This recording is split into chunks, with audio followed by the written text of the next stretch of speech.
Identifying Voters, Precinct Chair Training, Brazoria County Republican Party. Congratulations, you're a precinct chair. You've even managed to locate and recruit a few dedicated Republicans in your precinct to help you do the work. You are on a roll. Now what? Your next assignment is to get your hands on your precinct voter list.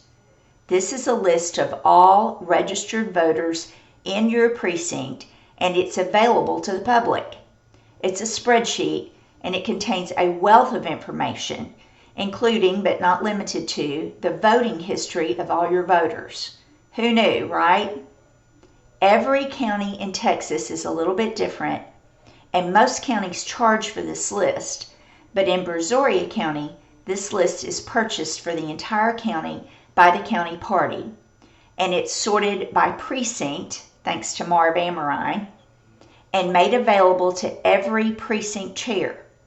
If you don't have your precinct voter list, then you can ask your county chair how to get it. Once you have your precinct voter list, you need to save it to your computer, and you need to get to work categorizing your voters. Why is it necessary to categorize these voters? Because it sounds like a lot of work, and it is. It's necessary to do this because it's the absolute best way to get to know your precinct and the voters who live in it. Categorizing your voters will give you information that you really can't get any other way. You'll get to know things like, where do my Republicans and where do my Democrat families live? Which voters might make good Republican volunteers? How committed are each of the voters in my area to actually voting? Is my area red, blue, or purple? And it will tell you things like whether or not you need to focus on teaching basic Republican values to a lot of uncommitted voters, or maybe your time would be better spent trying to get people who are already committed Republicans out to the polls to vote. So how do you go about categorizing voters on your list? Well, these are the different categories of voters that I like to use. I'm going to go through this list and sort of explain how we categorize voters. We can categorize people as Republican, but to be a Republican, you have to have voted in at least one of the last 3 election cycles, Republican Party primary or a Republican Party runoff. You cannot be a Republican if you've ever voted in a Democrat primary or runoff in the last 3 election cycles that show up on your precinct voter list. And you don't need to worry about how they voted in the general election. You can't tell how someone voted in a general election. You can only tell if they voted in a general election. So a voter that's a Republican would be a 1R Republican if they voted in either one Republican primary or one Republican Party runoff. Now, if they voted in both the Republican primary and the Republican runoff of the same election year, that still only counts them as a 1R voter.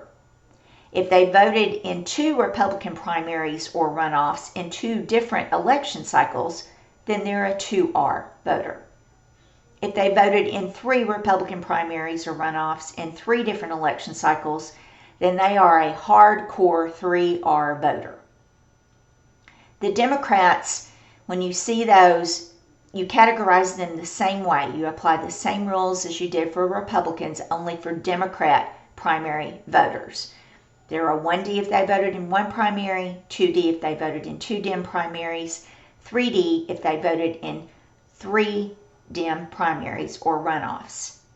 Independent voters only vote in the general election. They don't vote in the primary election. This means you cannot tell if they lean to the right or they lean to the left. A 1G is the category they go in if they've only voted in one of the last 3 general elections. They're a 2G if they voted in 2 general elections, and a 3G if they voted in 3 general elections, but no primaries. if anyone has voted in any primary in the last 3 election cycles, they're not in the independent category. They're either a Republican or a Democrat or a swing voter. So how do you know if somebody's a swing voter? That's easy. This would be someone who has voted in at least 1 Republican and 1 Democrat, primary or runoff, in the last 3 election cycles.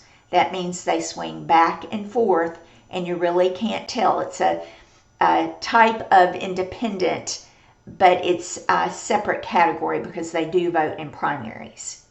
And then you'll also have people in your precinct who vote, or who they're registered to vote, but they are not actually voters. They haven't voted in the last 3 election cycles. So you would categorize these voters as a 0.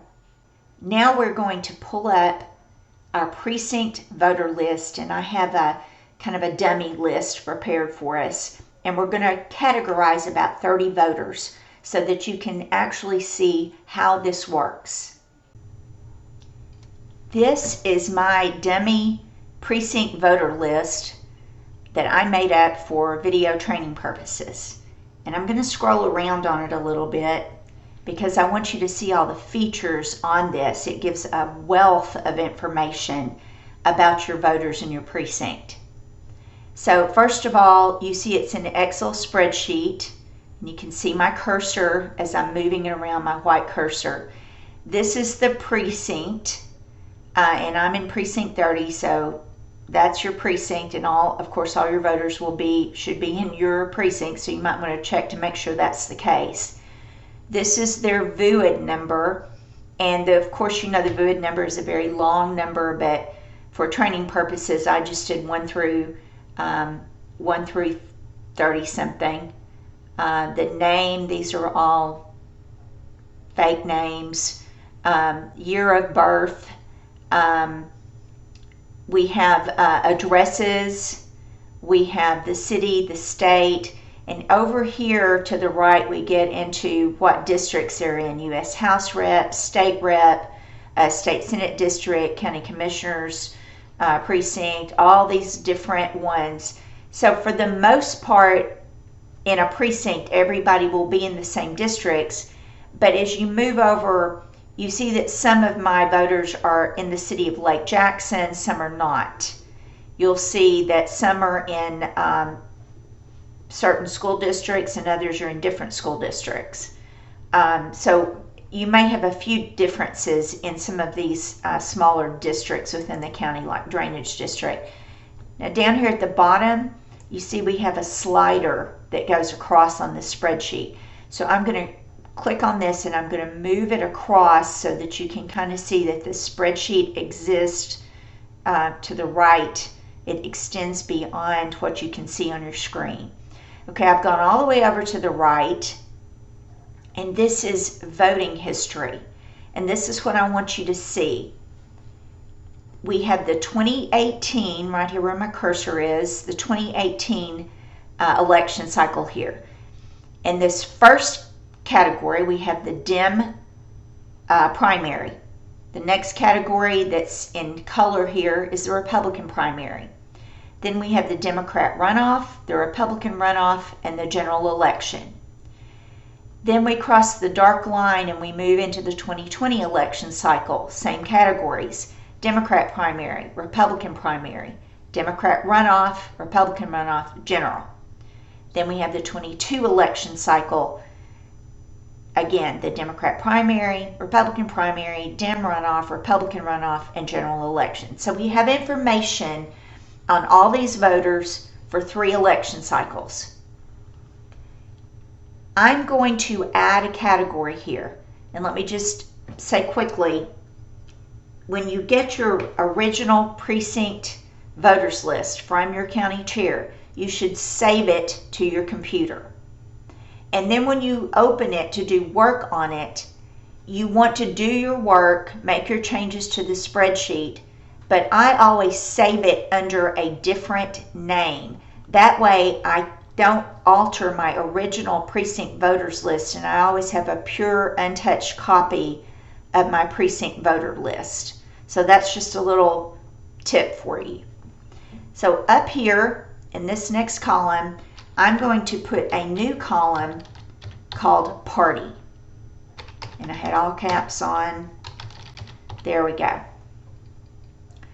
So I'm going to skip this next row, and I'm going to go down, and if you see over on the left-hand side, you have your lines numbered, and I'm going to click on line 3 or row 3, and it highlights the whole row when you click on the number, and that'll allow you to see a little bit better what you're looking at. It'll save your eyes.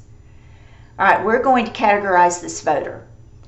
And another thing I want to point out while we're looking at it is that these codes, AV means absentee voting, EV means early voting, and ED means election day. So that tells you sort of when your voters are voting, whether they're voting absentee ballot, early, or actually showing up on election day. That can tell you a lot about a voter, and we'll talk about that as we go along. So this voter, I've got them highlighted, and I'm going to go across and I'm going to categorize it. So they voted in 2018 in the Republican primary and the general. That's 1R so far. In 2020, Republican primary, Republican runoff, and general. That makes them that adds another R. Why is this not 3R, since they voted in the Republican primary and the runoff in 2020? Because we don't count the primary and the runoff in the same election year. If they vote in either of those, it's just counts as once, voting Republican in one election cycle. Then we go over to 2022. They voted again in the Republican primary and the runoff. That's the third election where they voted Republican. And so this person is a hardcore Republican, and they are going to be categorized as a 3R voter. Okay? I'm going to go down to this next line, line 4. And by the way, you may want to, at this point, slide your little slide back and look to see who that hard 3R voter is, because it might be somebody you want to ask to volunteer. Or you might want to know why that person always votes in absentee ballot, because you want to make sure that nobody's vote harvesting in your precinct. So you want to take note of these little things. So now we're on the next line down. We're going to categorize probably this gentleman's wife that we did on line 3. This is probably his wife. And she voted in one Republican primary and a runoff, so that's 1R. Another Republican primary and a runoff, that's 2R. And another Republican primary and a runoff. So she also is a hardcore 3R voter. Now we're going to go down to the next line, line 5. Here we have someone that voted Republican in early voting. They voted in the general. Oh, but look at this. They didn't vote in the Republican or in any primary election in 2020. 2020 was a presidential year. That's a little bit odd. Most folks will vote in the primaries of presidential election years. If they're going to skip, they skip out in a gubernatorial election year. So that's kind of interesting. You might want to file that somewhere in the back of your head. Wonder why this person didn't vote in a presidential primary, but they do vote in gubernatorial primaries. Maybe they have an issue with the candidates. Maybe they don't like Donald Trump. Maybe, you don't know. You're just gathering information at this point, because if you ever go talk to that person, you may want to discuss, hey, I'm noticing you don't vote in every primary, and I'm just wondering why maybe you're not voting in the presidential primaries. You might want to have that conversation. So that's something to take note of. So this person voted in 2018 and in 2022 Republican primaries, so they are a 2R voter. We're going to go down to line 3. This person voted in a general election 2018, general election 2020, but in 2022 they voted in Republican primary and runoff as well as the general. So that makes them a 1R voter.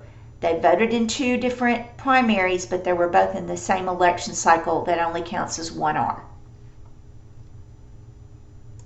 We're going to go to line 7. We have 1 R. Uh-oh, look at this. This person voted in 2020, the presidential election, in the Democrat primary. So they can't be a Republican. They can't be a Democrat. What are they? And here they voted again in the Republican. They're a swing voter.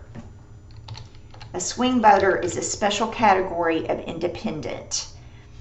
They do care enough to vote. They're obviously very well informed, but their loyalties are not clear. They go back and forth, and there are a number of reasons for that. It's something to take note of. You may need to know it later. Line 8. This person did not vote at all in 2018. They voted in the primary and the Republican runoff in 2020, but they did not vote at all in 2022. So this person's voting in every 4 years, it looks like, in the presidential year elections. So it might be a good time to educate people and teach them the importance of voting in those gubernatorial years. This is a 1R voter. We're going to go to line 9. This person didn't vote in 2018. Oh, look at this. PX. That means they cast a provisional ballot in the general election. And so that's 1G. And then no across the board, no primary voting history. So this person is a 1G voter. We don't know if they're a Republican or a Democrat, and they don't seem to be super committed about voting. That could be a college student. There could be a number of reasons for that. It's just something to note. This voter did not vote in 2018, did not vote in 2020, did not vote in 2022. So their category is 0. They're registered but non-voting. Line 11. We're going to go a little bit faster now to get through these.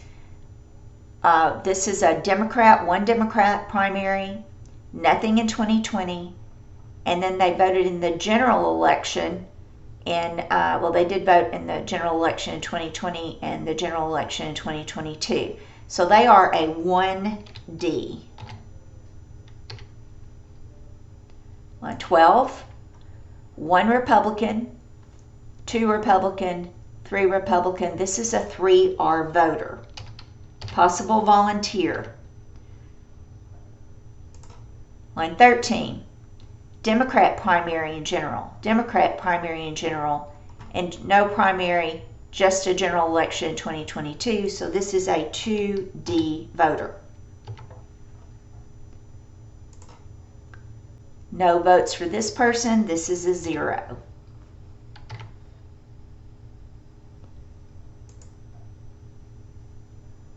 This person voted in 1 general election in 2020, but nothing in 2018 or 2022. So therefore they are a 1G voter. This person voted in a general. They voted in the 2020 Democrat primary cycle, nothing in 2022, so they're a 1D.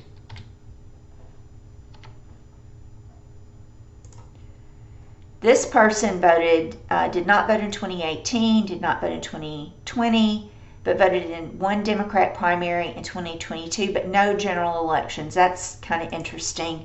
This is a 1D voter. This person has not voted at all. They're a 0.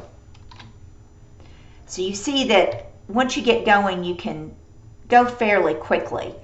1 general, 1 Republican, 2 Republican primaries. This is a 2R. Republican, Republican, Republican. This is a 3R. General, general, nothing. This is a 2G. General, general, nothing. This is a 2G. You're starting to see patterns here.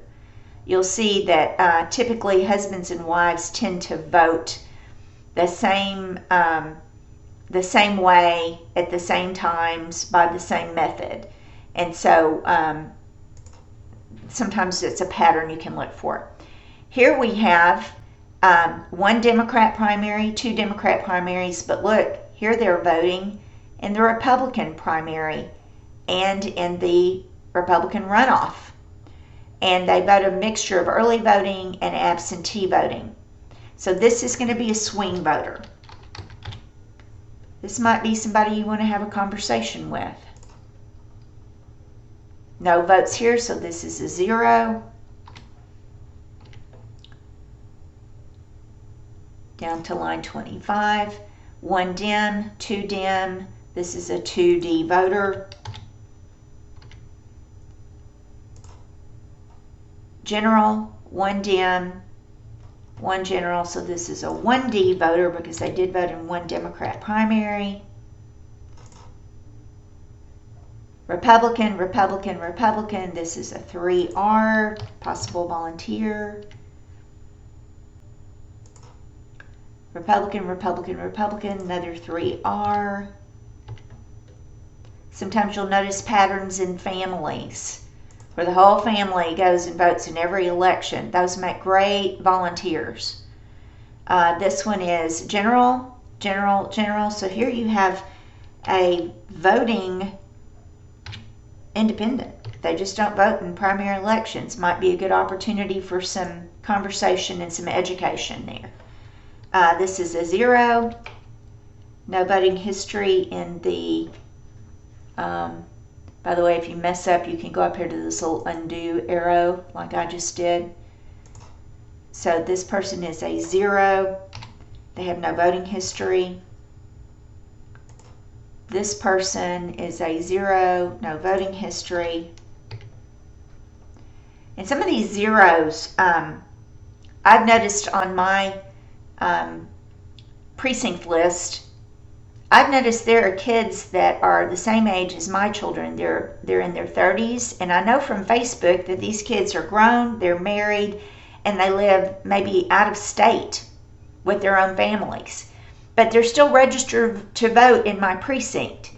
So that's something to take note of. We can help our counties clean up these voter rolls when we notice that there's somebody that's deceased or somebody that doesn't live there anymore on these voter rolls. We can do a little investigative work like this. Here we have a 1R, 2R, 3R Republican voter. Here we have on line 33, did not vote in 2018 or the other 2 years, so they're a non-voter, 0. Line 34, general election, 1 Republican primary, 2 Republican primaries. This is a 2R voter. And then our last one, line 35, this is a 1G voter. They've only voted in one general election.